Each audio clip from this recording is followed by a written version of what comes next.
people will smile. They know this man, they know his amazing family and their story.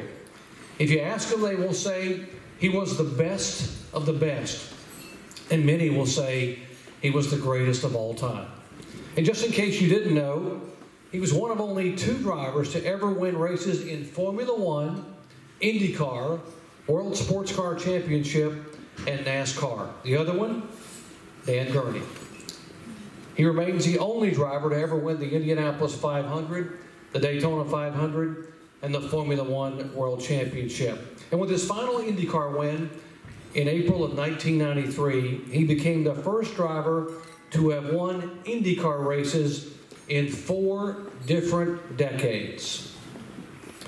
Can we ask our special guest to stand? Ladies and gentlemen, please put your hands together and welcome tonight's honored guest, Mario Andretti.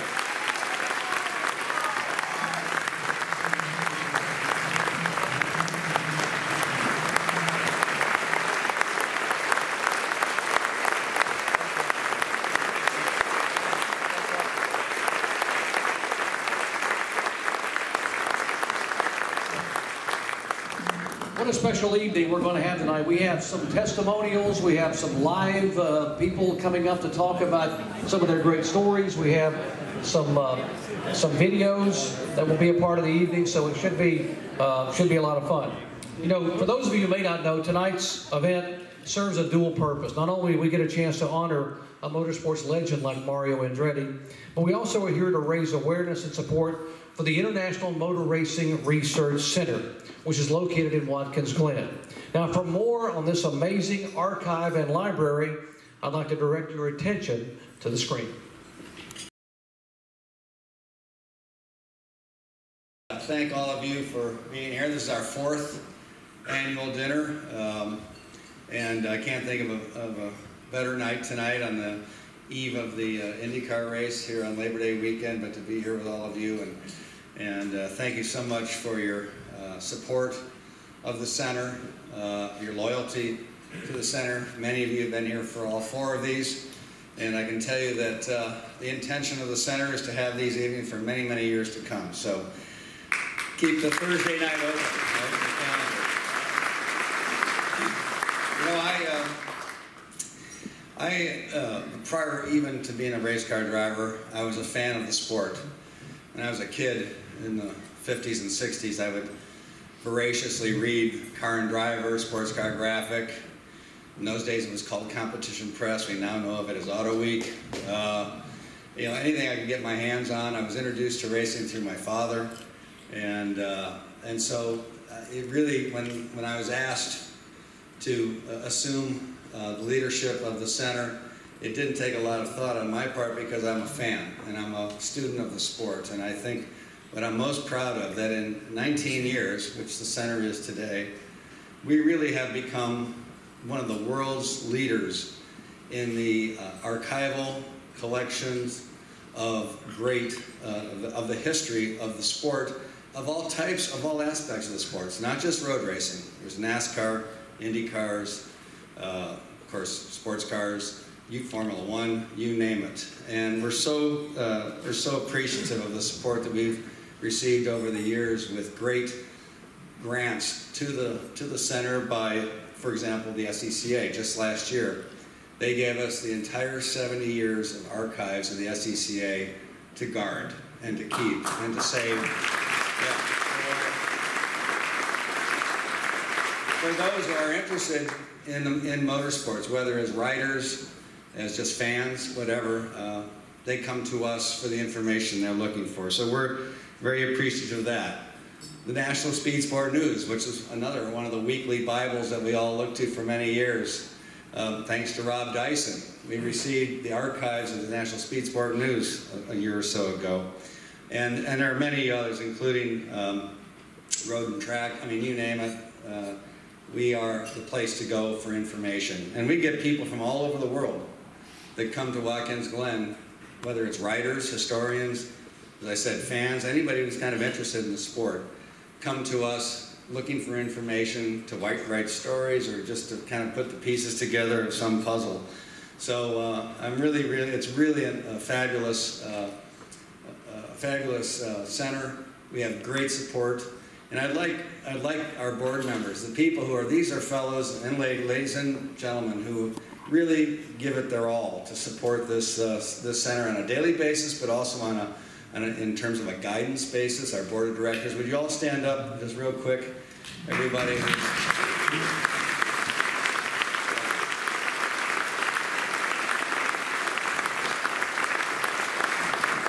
And when you think that's 100 years, right, and you think that how many drivers were there in those 100 years that did great things, and yet Mario was voted driver of the century. And I have to tell you, for me personally, I first saw Mario as a teenager at Sebring. Of course, I'd read about him. Never thought I'd have the opportunity to race against him, and lo and behold, that actually did happen. And I have to tell you, and I've told this to many, many people, I always looked at Mario as the yardstick. That if you did well against him on any given day, you could go back that night and say, you know what, I did a good job today. And I didn't feel that way about anybody else. I mean, there were great drivers, to be sure, but Mario was the man, right? And so it's a thrill to have him here with us. For me, personally, it's a thrill. I presume it's the same feeling for all of you. We're just really happy to have you here with us tonight, Mario, and to celebrate your great career.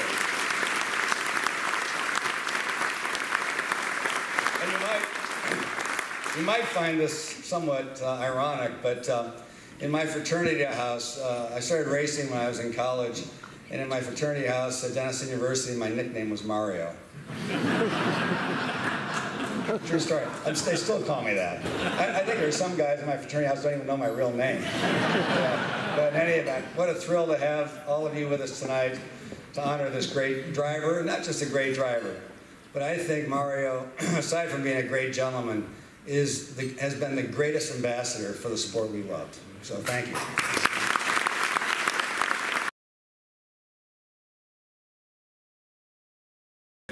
And I have to tell you, sitting there and listening to Mario tell stories about Formula One back in the day, whether it was with Ferrari, to talk about IndyCar, Indianapolis, or the win at Daytona, you know, those are the things that for me, make motorsports special.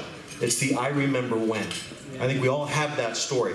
We can remember something special that happened. We were there, we saw it, we heard the story. And so Mario, I have to tell you, for me, that Saturday night dinner a couple months ago, that's going to be one of my remember when stories. But I want to say something pretty funny. When we think about what Mario, his career, what he's done, but candidly what he still continues to do. I actually called my father this morning, Mario, wish him a happy birthday. He's a couple years younger than you are, and so he's, you know, in his 70s. And so my dad at this point is retired in Apollo Beach, Florida, and I make him text me if he's driving anywhere over 30 miles in distance, right? Just to make sure he gets from point A to point B. We're sitting in the presence of a man who still drives an Indy car, a two-seater, some places 190 miles per hour. And I've got my dad texting me when he goes 30 miles. So I have to tell you, I want to paraphrase. I know that your grandson, Marco, gave an interview, and it might have been one of the best interviews because the reporter was asking him about you and retiring and those things. And Marco, and I apologize if you're here and I blow this, but Marco basically said, retire. He's waking me up on a Saturday morning because he's out on the track qualifying. So kudos to you and everything that you do. When you think about motorsports, what attracted us to motorsports? What was so special? I think, Mario, I think for you, you heard that track a half mile down the road from your house in Pennsylvania. So the sound caught your attention. For some, it's the sight, you know, the colors of the car, could be the speed. It's such a visceral experience in terms of being overwhelmed by it. For me, it's all about family. Because I think most of us, our family introduced us to the sport in some form or fashion. And when you think about Mario Andretti, how can you not think about family? And you think of the lineage and what he has done, his career, his son's career, his grandson's career. Mario and I spoke a couple years ago, and it was all about trying to figure out if we could get Marco in a ride at the Rolex 24, which, Bobby, I do like sports car racing, so just for the record, I like all kinds of racing. But Mario and I were talking about, well, let's connect you with the Ferrari guys, you can call them, we'll figure it out. And I'll never forget this. Mario, like a proud grandfather, started working me on why Marco should be in that ride. And I'm just the guy trying to connect two people to get, but to hear this proud grandfather talk about Marco's car control, what he can do, what he can, it was almost, he was more excited to talk about Marco than anything that he had done in his career. And it just tells you the kind of person that Mario is and how important family is in this business. When you look around the room, I'm sure we can all look at what we consider our motorsports family here tonight. And what a great experience and an opportunity. You know, Mario's known for having great quotes. And if you were to look it up, you'll find some of the best. He talks about making a car purr, right? That opportunity. But I have to tell you, there's quotes for me that are even better. And I think about Mario, and he's got this one quote, and that is, if everything seems like it's under control, you're just not going fast enough. And I have to tell you, I use that in almost every speech that I give, and it couldn't matter whether it's racing, whether it's business, but in the world we live in, we have to go fast, right? Because if we don't, someone else is going to go faster than us. The minute we slow down and we think we've made it, someone else is going to pass us by. And does anybody like to finish in second place? Wow, that was really lame. Does anyone like to finish in second place? Good. We got some motorsports people in here. You got to work with me here a little bit, guys. You know, golly. And so I say to myself, how appropriate is that quote? And even at this point in Mario's career, he's still going fast in that two-seater every IndyCar weekend. I think that's just phenomenal. When you think about sports, and I think we can all recognize there are records and there are things in sports that are truly unbreakable. It will never happen again in our lifetime. And we can all think to Cal Ripken in baseball in terms of how many games that he played consecutively. I think there's that Joe DiMaggio hitting streak. I will tell you, there's a streak or there's a record. There's something Mario has done that there is no way anyone will ever replicate. And to think that he won an Indy 500, a Daytona 500, and a Formula One World Championship. There is no way anyone on this planet or any other planet will ever do that. That's excellence.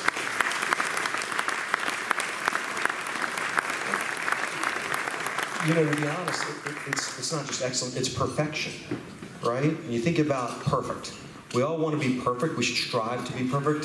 And you think about other people who've made claims to great things, and I always think of Vince Lombardi, right? We all know who Vince Lombardi is, the NFL, and the trophy that you get after the Super Bowl. Well, Vince Lombardi once said, and this is in training camp, he's talking to his team, gentlemen, we will strive for perfection. Although unattainable, we will catch excellence along the way.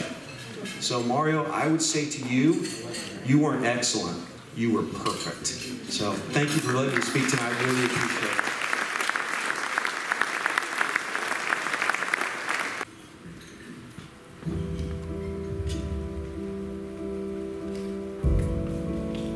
They say success breeds success. But when you come from such humble beginnings, how does one have any concept? Perhaps some are simply born with it.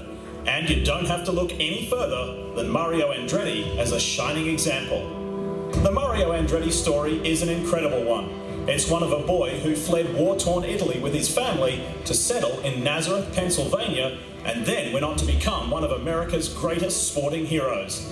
It's a real-life fairy tale. 2017 marks the 50th anniversary of Mario's Daytona 500 victory. It was a colossal win against the odds. He was a visitor to a then very private stock car club, and he wasn't meant to come away with the club championship. Mario made that Holman Moody Ford dance around Daytona like no one else. It was a victory at the World Center of Racing that was world class. But of course, performing at the highest level while dealing with, at times, challenges beyond belief was Mario's weekly routine. From the early days of collaborating with twin brother Aldo to get that Hudson Hornet humming, to working out just how many USAC dirt track events he could run at any given time, and also counting on the Concorde to get him back across the Atlantic to make the next race the following day. It was all about putting bread on the table. So much so, it was Mario's stock answer when the kids asked him where he was going each week. Once, when son Michael was asked at school what his dad did, his response to the teacher was, "My dad is a baker." And the world's fastest baker went on to win in Formula One. His first was in South Africa for the sport's oldest and most famous team, Scuderia Ferrari. And perhaps fittingly, his final podium was for the same team at the Italian Grand Prix in Monza some 11 years later. But in between was a sea of wins all around the world driving for Colin Chapman's John Player Lotus team. And the reward for all of that was, of course, the 1978 Drivers' World title. But Mario is one of those drivers who can speak to anyone, anywhere about racing because he did so much.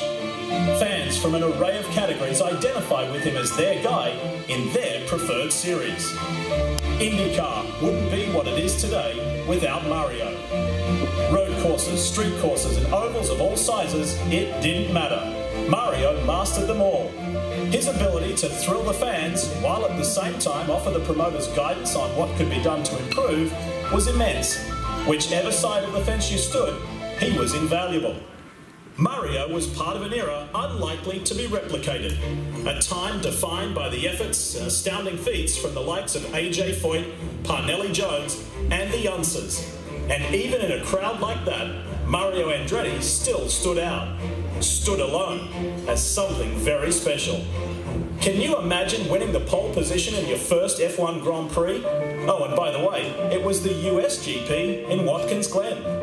Or how about having one of your closest friends as your team owner too, but he just happened to be one of Hollywood's best? And then there's the heartwarming angle of footsteps made for family, with son Michael and grandson Marco doing what they were destined to, has made this a racing dynasty.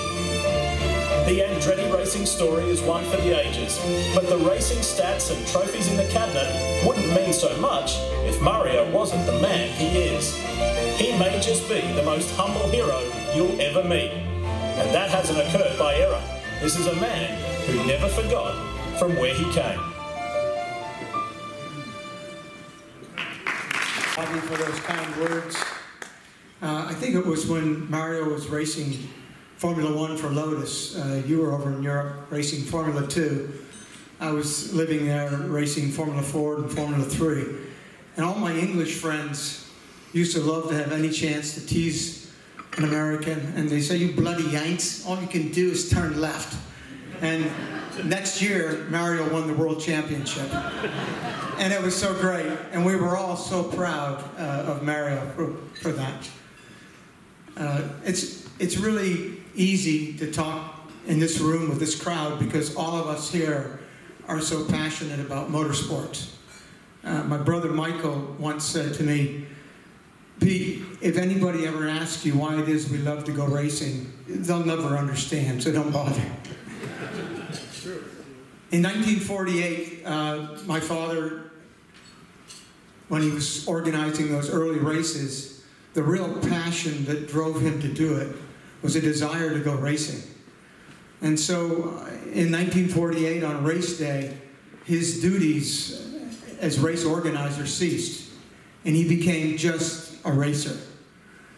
I know nothing would please him more than an honor in his name for excellence in motorsports be given to the racer Mario Andretti. Like everyone in this room, my father admired Mario greatly. He told me at the very beginning it was he and my mother alone. But what really made the thing work was the community got behind him. The community embraced the idea of a race at Watkins Glen, and they made it successful. And then later, when he brought the U.S. Grand Prix there, it was the same thing. He said, "You can't do these things alone. It takes a family. It takes a community." And the Grand Prix drivers got behind the idea. Then the team owners got behind the idea. Then the entire motor racing community got behind the idea of a Grand Prix race at Watkins Glen. And it was a big success. So it's a great honor to not only present this award on behalf of my family, but on behalf of the entire motor racing fraternity, which is so well represented in this room. And it's most fitting that all of us should give this award of excellence to the ultimate racer, Mario Andretti.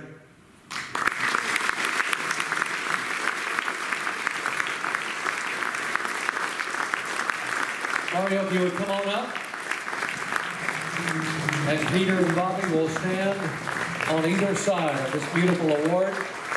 The Cameron R. Argetsinger Award for 2017 to Mario Andretti.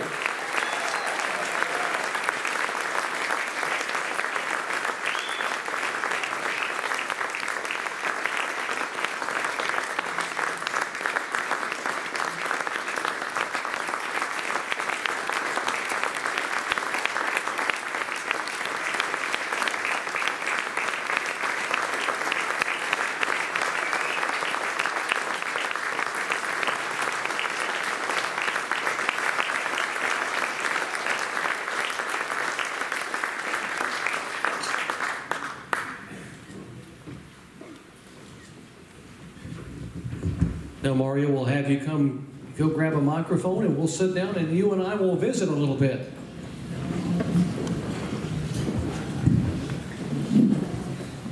Congratulations, my friend. It is so wonderful to have you here tonight. Oh, thank you so much. I mean, I just told Bobby, I said, this is the greatest day of my life. I can't believe, everyone's so kind. I cannot even believe what I was hearing. This is the most amazing evening that I've ever spent. When you're fortunate enough to be around for as long as I have, you have the opportunity to make so many friends, and I can go around this room and probably 90% I've seen or have met one time or another, but to hear all of these accolades from guys, competitors, and so forth, is something that's just beyond my wildest imagination. I never ever thought that Bobby Unser would be so sweet to me.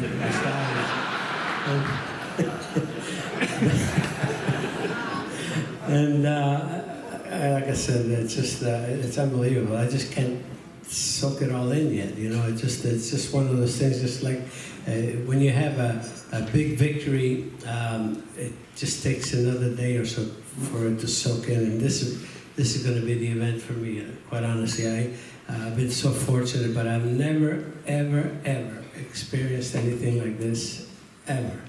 And I'm so grateful to everyone.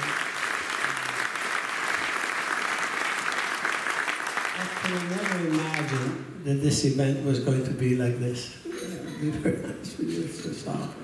We are so grateful to have you here, and you are one of a kind indeed. I told people tonight when we talked about what you and I would chat about is that we can pick up the history books and we can read the archives. You can go to the library and read about the championships and the wins, but we want to talk a little bit about where you came from. I know family is near and dear to you, and we saw it in some of the videos. And folks, if you don't understand, when Mario was born in 1940 in northern Italy, an area that is currently Croatia, World War II was just starting up, and his family had to endure the pains and agonies of 4.5 years of World War II. And then Yugoslavia comes in and annexes the area, and there's communism, and your family has to become a refugee to a small village in Italy to survive. And then you would immigrate to the U.S. in 1955. So you think about this. This family did not own an automobile until they came to the United States, yet you became a huge and very passionate motorsports fan at the age of 8. How did that happen? Well, actually, I fell in love with the sport when I was still there in Italy. And in the 50s, the sport was so prominent because of Ferrari, Maserati, Alfa Romeo. I was just telling some folks that this afternoon that it captured the imagination of certainly youngsters like myself and my twin brother Aldo. And it just, as I said, I used to go to movies because they would have an intermission to let the smoke out, because they could smoke in movie theaters in those days. And then they would have the newsreels, and the newsreels would just show motor racing all over the world, you know, Formula One and motorbikes and so forth. And Italy was so much part of it. And as a youngster, it just captured my imagination. And, you know, my idol at the time was Alberto Ascari, who was a current world champion. There was an air about him that just captured me, for sure, just the way he was, the press, you know, would depict him and so forth. And this is something that grew. In fact, I had my dreams. I knew pretty much, or at least I had some sort of a plan as to how we're going to go about it. In Italy, I was going to start driving motorbikes, and I know I had an uncle priest that I think he was going to muster up enough money, you know, to help us with the motorbike. And but then all of a sudden, the opportunity came to come to America, and I figured, oh, the dream is gone now. What the heck, you know? And then a week later, after we arrived here, we find out there was a track in Nazareth, right, where I'm still living. And so Aldo and I just booked down there, and we found out stock cars. And then 4 years later, we started building our own. And in 1959, you know, this saga began. And 19 years of age at the time. Today, 19 years it's already quite accomplished. You know, you're already an accomplished racer, but in those days, it was very young because legally you could not race until you were 21. You know, back in those days, and so we sort of faked it a little bit, and Aldo and I just started. We built our own car. We started driving stock cars, but the objective was always, you know, to be in a single-seater ultimately, and into midgets and so on and so forth, and then Formula One was always something, you know, in the back of my mind, because I remember I had a fabulous weekend. I had three wins in one day, in Labor Day in 1963, and I'm sitting in the cockpit just getting ready to push stuff in a midget, and that's just when Dan Gurney got his ride with Ferrari, and I was thinking of Dan Gurney in a Ferrari while I was sitting in a midget in Hatfield, Pennsylvania, you know, so I had all of this going through my brain. But what really worked for me just is, you can imagine, I mean, definitely the passion for it. I just wanted to drive and drive and drive.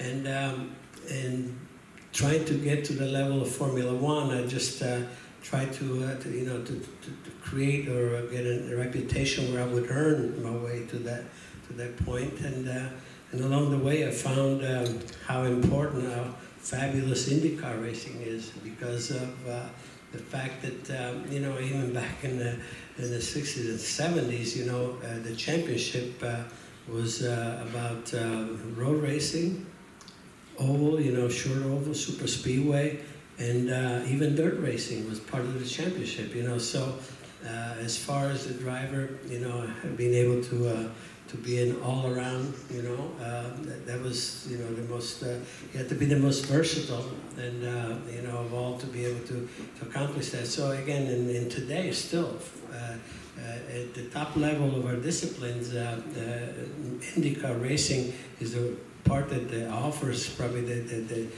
best, the biggest challenge to a driver, you know, to master all of the, like I said, ovals, you know, and high-speed oval and road racing, and that's why I just love IndyCar racing so much, and so, you know, fortunate to be part of it.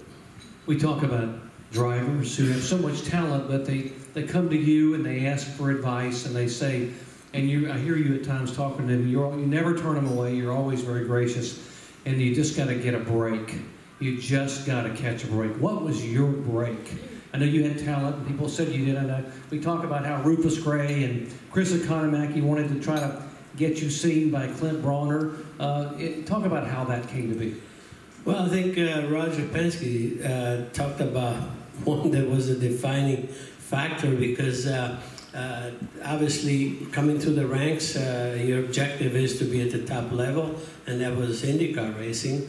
And the fortunate part about that, in those days when you were running midgets and sprint cars, we were running against all the top drivers that were driving, you know, in the IndyCar series, because they would, you know, we'd be driving Saturday night somewhere in a sprint car and driving an IndyCar race the next day. And so you were mixing up with the top level. And again, but unfortunately in those days you had to wait for somebody to get hurt, almost. And that's how it happened to me. But Roger was a very prominent driver at the time, and he was in line to get the test with the Clint Bronner car where Chuck Hulse got hurt.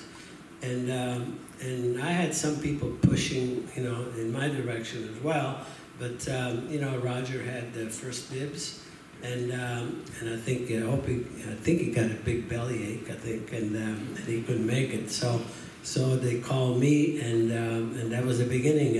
And the best part about it, I said this a million times, that the Dean Van Line team was one of the top 3 teams that were doing a lot of testing and development for Firestone. And I'm in Trenton, New Jersey, where Roger Ward was there, and Pernelli Jones, and then they had me as a youngster testing with the Roadster that's up front. And so I was running against the rear engine cars that they were running, and I think the Firestone engineers, I think what they seemed to like the feedback that they got from me, because I was fresh.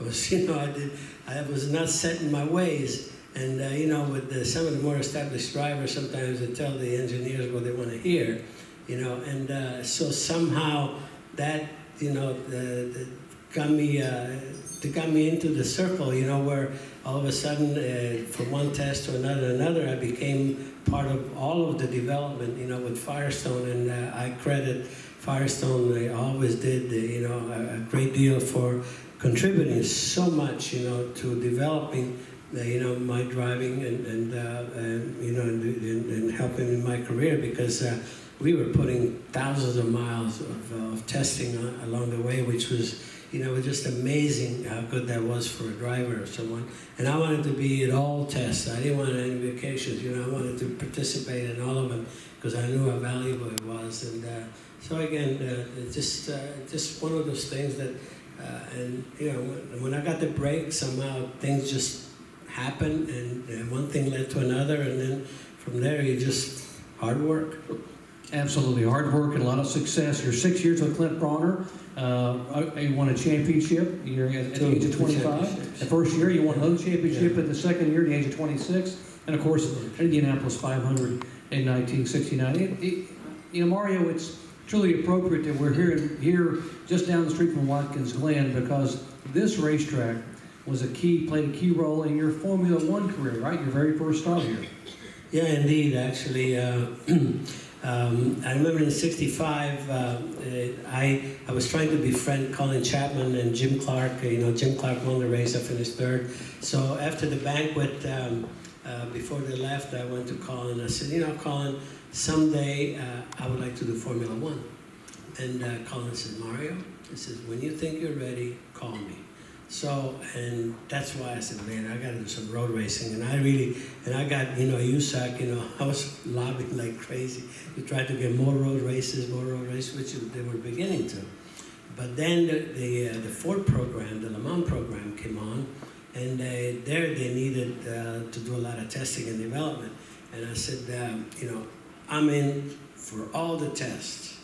And there I learned so much by just befriending and being very close to Bruce McLaren, and so, which was a very technical driver. And so anything, one thing led to another. By 1968, I called Colin and I said, Colin, I'd like to do the last 2 races of the season, and which would be the Italian Grand Prix and Watkins Glen. And right, he said, okay. He said, we'll do a test in Italy. And so, and we did. Actually, I did 3 days, and I broke the record. And Chris Heyman was there before with the Ferrari, and went quicker than he did. And so I felt really good. Immediately I felt really good in the Formula One car. And so, and the idea, there was a problem, however. I was up for the championship, for a national championship, and I could not miss any races. So, of course, the race was on a Sunday there, but on a Saturday, I had to race in Indianapolis at the Hoosier 100 on the dirt. And but there was a 24-hour rule on international events. And I got the Italian contingent, Bacigalupi, who was the promoter at Monza, Count Gurney, who was the FIA part. The two agreed they're going to waive that 24-hour rule. And so I knew that I only had the morning of Friday to qualify. And in those days, every single practice in a Formula One race, or even a sports car race, counted for qualifying. The time counted for qualifying. So we had to get it all in the morning. So I got Bobby Unser a ride with the BRM for Lewis Stanley, and so we could do some slipstreaming. It was very important to do slipstreaming. Anyway, you know, we got a time, and actually I was quickest at the time, and we boarded a plane. We got some military helicopter there. We came to the States. I finished second to Foyt at the Hoosier 100. We flew back to Monza, and I mean, there's a story about that too. I mean, he was talking about the guy ready to shoot him, but I mean, you know, because we didn't have our credentials. It was anyway.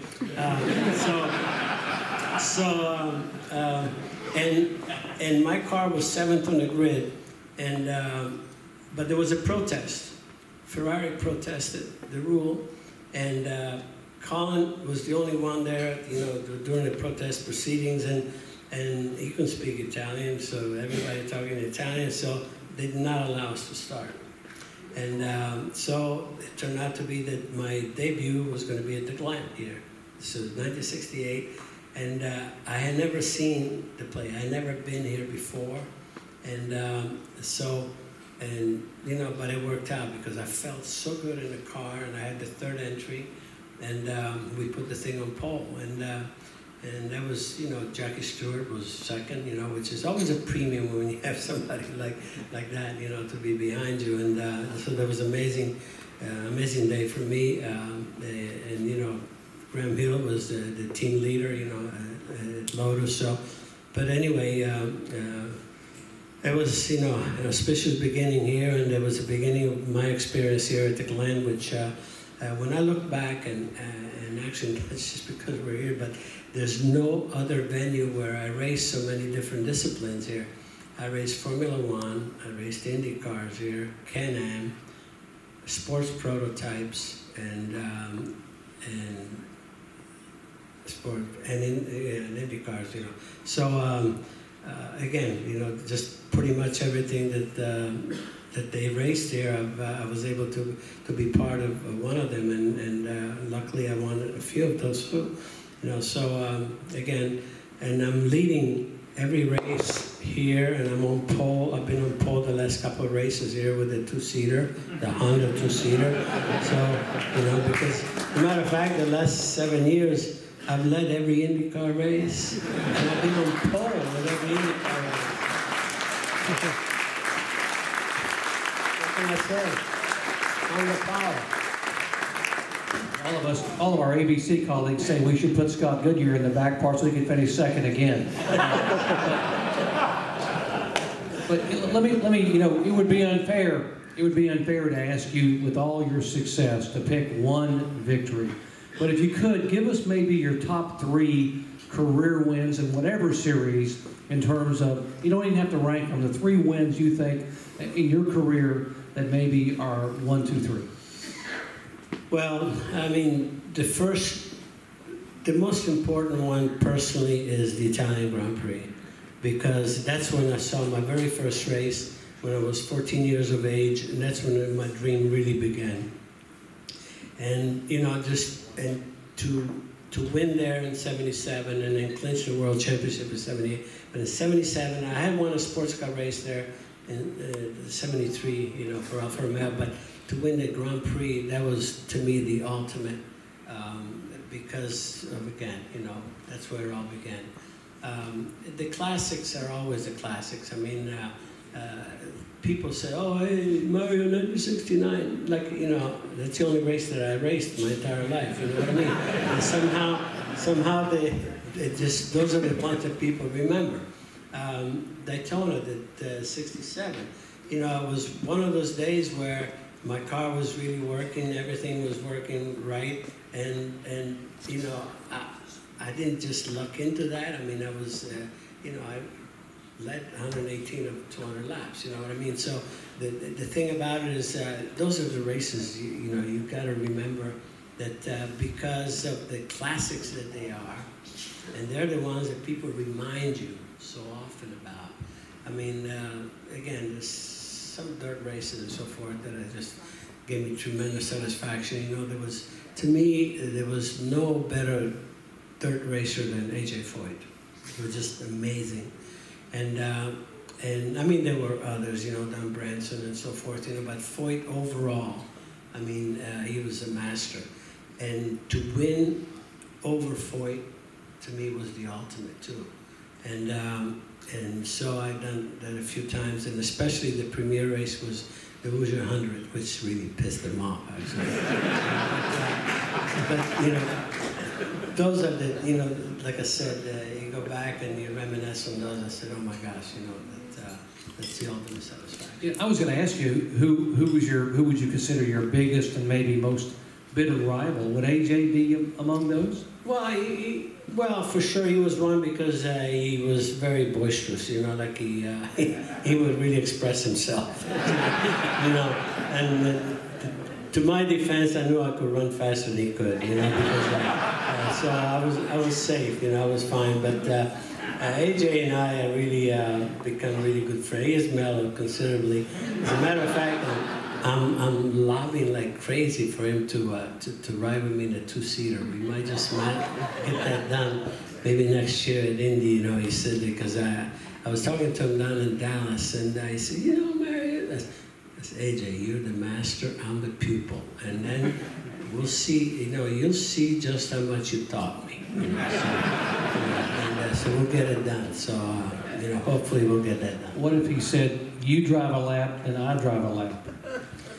Well, if you can fit in the cockpit, I'll go.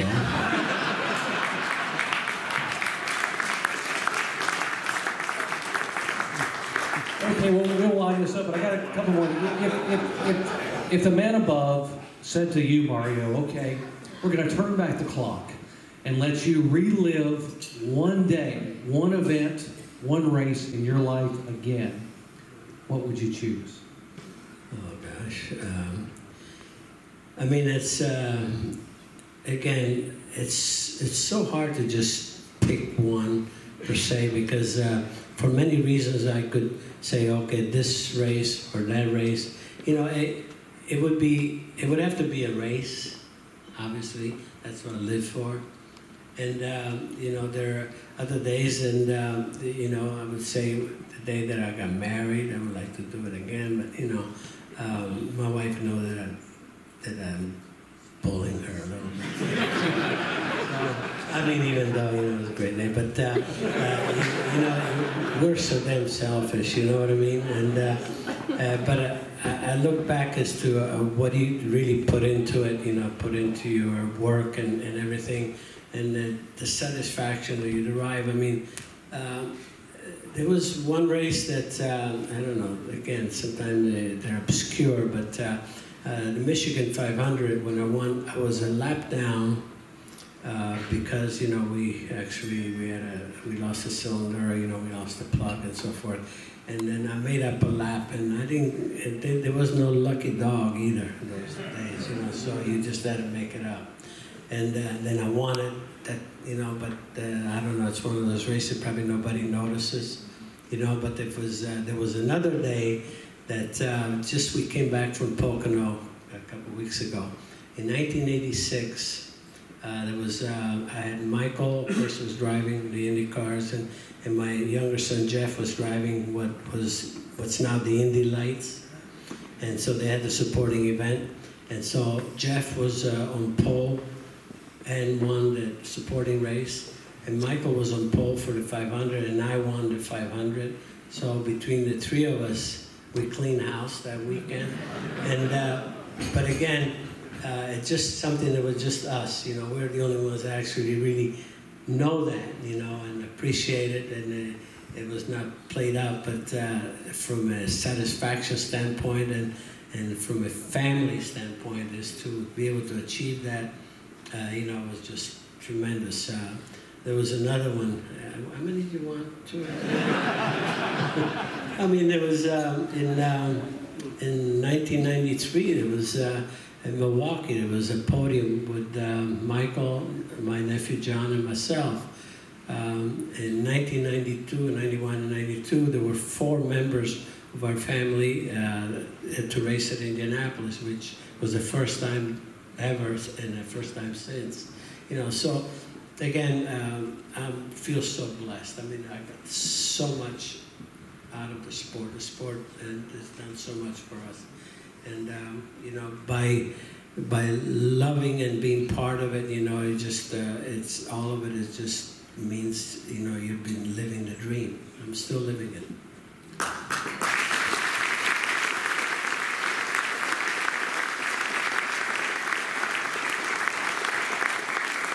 We'll finish up with 2 final questions, and there is no one on the planet more uniquely qualified to answer this than you. As a former Formula One world champion and Indy 500 champion, this past May, you lived very up close and personal Fernando Alonso coming for the month of May in Indianapolis, and he spoke time and again how appreciative he was of the warm reception from the fans and the drivers and the great equipment that Andretti Autosport gave him. And then after he led 27 laps when it was over and he stepped out of the car, a crowd of 200,000 plus stood and applauded him being there. And when I walked back to the garage and he came out to be interviewed, you could tell, I could tell, that he was overcome with emotion. And his words expressed that on ABC. When you see his experience and you heard his words, how do you think that resonated with the international motorsports community, the Formula One folks, in terms of what that could do and has done for IndyCar? Well, that was a huge positive for the sport in general. I think Formula One gained from that as well. First of all, the way he represented Formula One was just superb in every way, and he proved and he showed that he's truly a racer. This guy came to Indianapolis and you know, he didn't say much, he just did. And he was fortunate in many ways because the confidence that he got immediately. I was there for the first day when he got in the car. Marco got in the car and in 3 laps ran 222 miles an hour. So he knew it was in it. And so by the end of the day, he reached 222 miles an hour. And so he had already a setup, and confidence is everything, especially at a high-speed place like that. And from there on, he started just getting into his own, you know, because up to that point, maybe the car was driving him, but then he started driving and he started understanding. And you know what? Us drivers, we hate to get up in the morning, you know, we're not early morning risers, but every morning at pretty much at 7 o'clock, he was in a simulator, in the Dallara simulator, just trying some things on his own. And then coming back, and I love talking with him just because he was reasoning, you know, he was just really, really into it, and he was 100% part of it. We went to dinner a couple of times, and he was still on the racetrack, you know, and he was so totally consumed with his job. And you know what? And he showed, he made everybody proud of himself, of course. And then, but the Indy community just welcomed him with such open arms that, you know, it made him feel like, you know, he's already part of the family. And then the fans really gravitated to him, as you could see. And because I saw him even when he dropped out of the race in Montreal, he went out in the stands, you know, just greeting the fans and so forth. They were all just pulling on his suit and everything else. So you could see that he's, you know, he had new experience, you know, a new communication, you know, with the fans, and it all started at Indy. And so overall, this was a wonderful experience for everyone. Again, I know Michael's team certainly welcomed him with open arms, and McLaren obviously did a great job in supporting, because they wanted to finally get a smile out of him, because they knew that they were not really giving him, anything to smile about in Formula One, so far. But again, I don't think this thing could have gone any better than it did. Yes, it could have, if you didn't have the engine issue, if in the race. But again, he showed that he is a true champion. He certainly did. What a great month of May. And you've been a fabulous driver and a wonderful ambassador. And I've been blessed in my career to be able to sit with some of the legends in sports and do these kind of interviews. And I have to ask the obligatory final question. When I sat with Muhammad Ali or Arnold Palmer or Wayne Gretzky, the guys that I was blessed to interview, the final question is always this. Many, many years from now, many years from now, when you are gone, how do you want to be remembered? When the race fans say, boy, that Mario Andretti, he was, how should they finish that sentence? It was just a racer.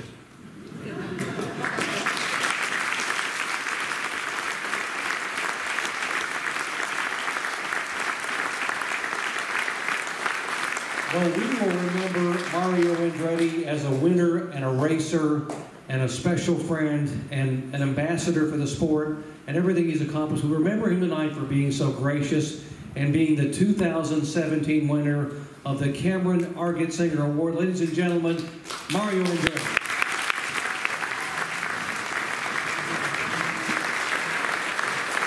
Now, if you would, I'd like to have Ray Hall and Peter Argetsinger to come back up. On your tables, there's a bottle of champagne. Pour everyone a little champagne in the glass, if you would, and I will hand those to these gentlemen up here.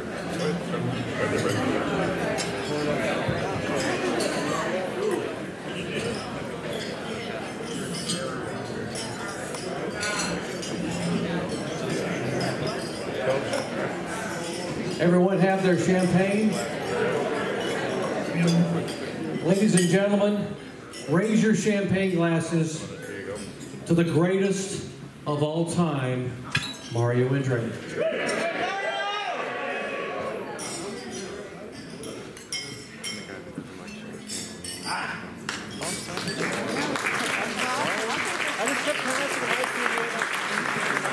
Now we have one more piece of business before the evening is over. Mario, if you and Peter and Bobby want to go sit down, you're welcome to. We have a very special, as we close the show, a very special something to show you. No, they really buried it.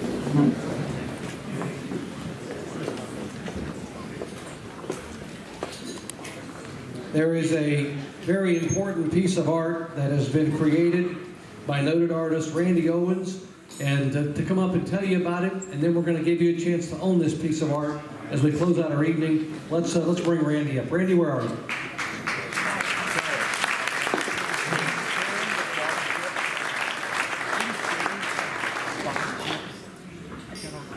Thanks, everybody. I'm Randy Owens. I paint race cars.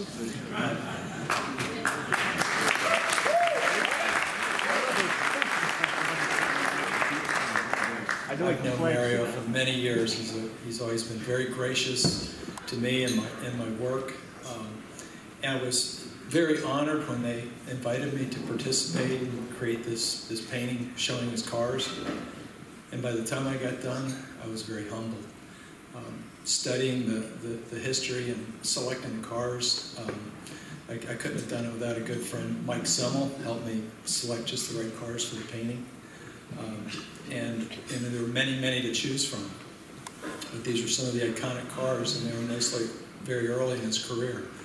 You kind of have the rundown. We've talked about most of these cars tonight. The Hudson Hornet at the top, the sprint car, the Dean Van Lyon sprint car, his Daytona 67 winning Ford Fairlane, the Lotus 79 and 78, I've never really got that, the 79 and 78. The Indy car, of course, that he won in '69, the Can-Am car that won the 6-hour race here at Watkins Glen, and then, of course, the Gold Leaf Lotus, which he put on the pole in his Formula One debut. And the part of the painting that really, really got my attention was studying the detail for the portrait part of the picture. And this was, I looked at many photos of Mario, and the one that really, the ones that really stuck out were the very young Mario. I'm looking into the eyes of a 21-year-old, full of innocence, desire, poise, and you could see in his eyes that he had a vision of his future. So anyway, I give this painting to you for your consideration. It's kind of in a bad light here, so I'm going to grab it and walk it around a little bit and show you a little bit while they try and sell it. Thank you very much.